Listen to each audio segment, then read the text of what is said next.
अध्याय 9 रहस्य की बात। दो भाई थे, अमर और समर। अमर बड़ा था और समर छोटा।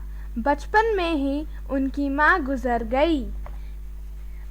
पिता ने किसी तरह उन्हें पाला पोसा, उन्हें बड़ा किया और उनकी शादी भी कर दी। कुछ वर्ष बाद पिता की मृत्यु हो गई। कुछ समय तक तो दोनों भाई साथ साथ रहे। बड़ा भाई होने के कारण अमर पिता की तरह समर को स्नेह देता, उनकी देखभाल करता। परंतु अधिक दिन तक उनकी निभ न पाई, क्योंकि उनकी पत्नियों का आपस में बनता नहीं था। एक दिन घर का बंटवारा हो गया। एक ही घर में, एक ही आंगन में दीवारें खींच गई। दोनों अपने अपने हिस्से में रहने लगे। बड़ा भाई बहुत समझदार था, सोच समझकर खर्चा करता था। बुरे दिनों के लिए कुछ बचाकर अवश्य रखता था, किंतु समर ठीक उससे उल्टा था। उसे खर्च करने का ढंग भी नहीं आता था। वह झगड़ालू स्वभाव का था।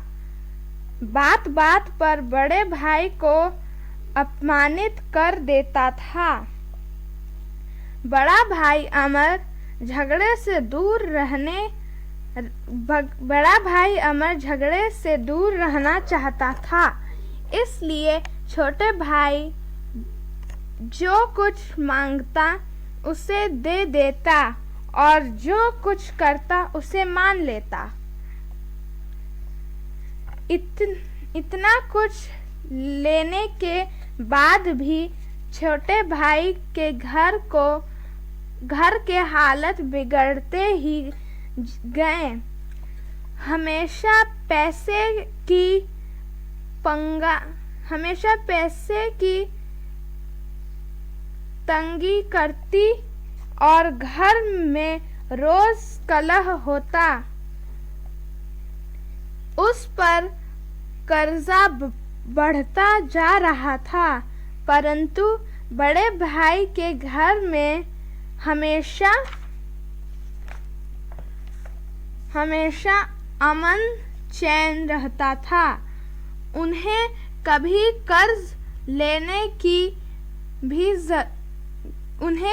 कर्ज लेने की भी आवश्यकता नहीं पड़ती। खेतों से जो उपजता वह गुजारे के लिए बहुत था। बड़े भाई ऊपर से जितने भोले दिखते हैं उतने हैं नहीं। एक दिन छोटे भाई की पत्नी कालिंदी ने अपने पति से कहा, क्यों? समर ने चौंक कर पूछा। लोगों से कहते फिरते हैं कि उन्होंने आपको आधे से भी अधिक हिस्सा दिया है, पर मुझे यकीन नहीं आता। हमारे घर में तो कभी कभी खाना भी नहीं बनता और वे इतनी ठाठ से रह रहे हैं। उसने पूछा। कालिंदी, आखिर तुम कहना क्या चाहती हो? समर ने पूछा। मुझे तो लगता है कि पिताजी जो गहने या आदि छोड़ गए थे, उसका बड़ा हिस्सा बड़े भाई ने अपने पास रख लिया है। उसी से ये मौज मस्ती से रह रहे हैं। कालिंदी बोली। पत्नी की बात सुनकर समर का माथा ठीक ठनका। वह भी बोला, ऐसा तो मैंने भी सोचा ही नहीं। खेत बराबर है, अनाज बराबर है, फिर यह अंतर क्यों?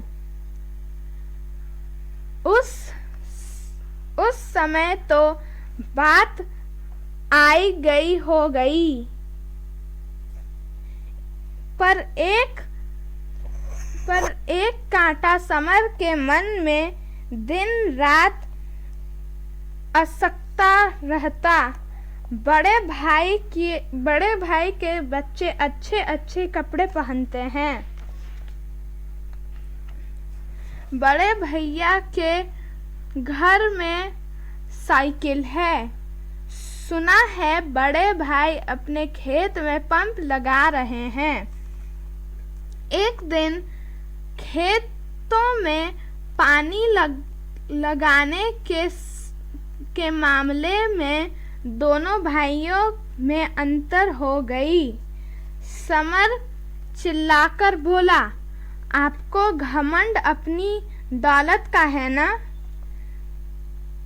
जितने खेत तुम्हारे हैं उतने ही मेरे भी। फिर ये किस दौलत की बात कर रहे हो? अमर ने बहुत अचरज से पूछा।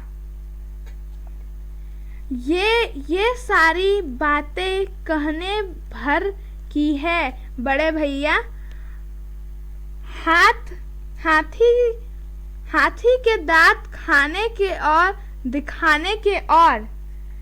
मैं समझा नहीं। अमर ने पूछा। बड़े भाई, आप बड़े भोले बनते हो। पिताजी की सारी दौलत खुद हड़प ली और मुझे दे दिए दो दाने। यदि आपके पास अलग से कुछ न होता तो ये गुलशर कैसे उड़ाते? क्या कहा? अमर का मुंह खुला का खुला रह गया। अमर चुपचाप वहां से उठा और चला गया। पर सारी रात उसे नींद नहीं आई। उस पर इतना बड़ा कलंक। सुबह उठते ही उसने समर को बुलाया, प्यार से अपने पास बैठाया। वह बोला, कल तुमने गुस्से में जो कहा उससे मुझे बड़ी चोट लगी समर। अमर अपनी लय से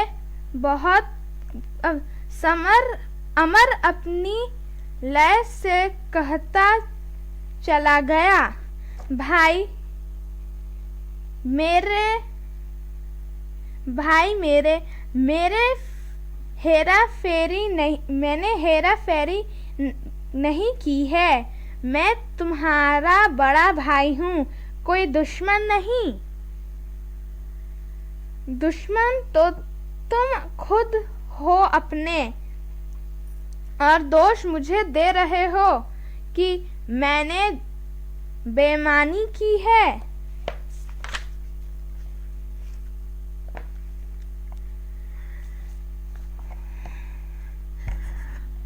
अमर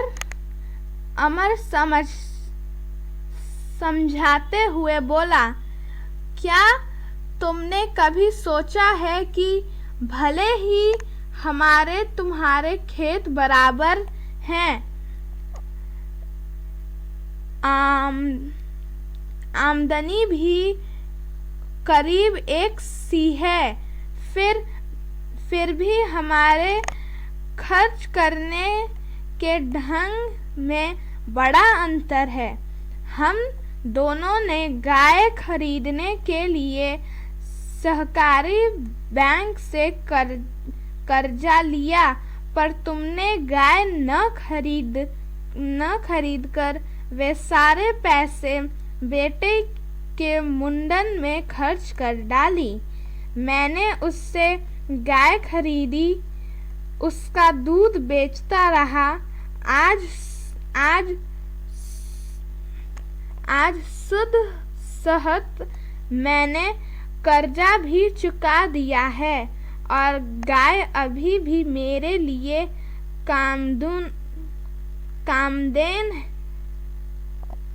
कामदेन बनी हुई है। समर सिर झुकाए चुपचाप सुनता रहा और अमर कहता चला गया, तुम कर्जा लेकर गुलछरे उड़ाते हो। तुमने अनेक व्यसन पाल रखे हैं। हम हमेशा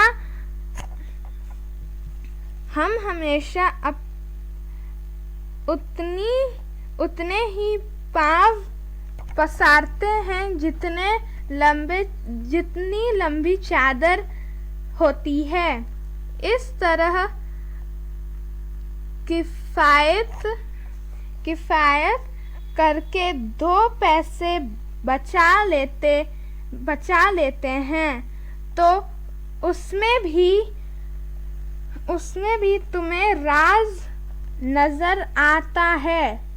एक बात गांठ बांध लो, धन जोड़ने का संबंध आमदनी से नहीं, बचत से होता है। जिस दिन यह रहस्य समझ जाओगे, तुम्हारी समस्या खुद ही सुलझ जाएगी।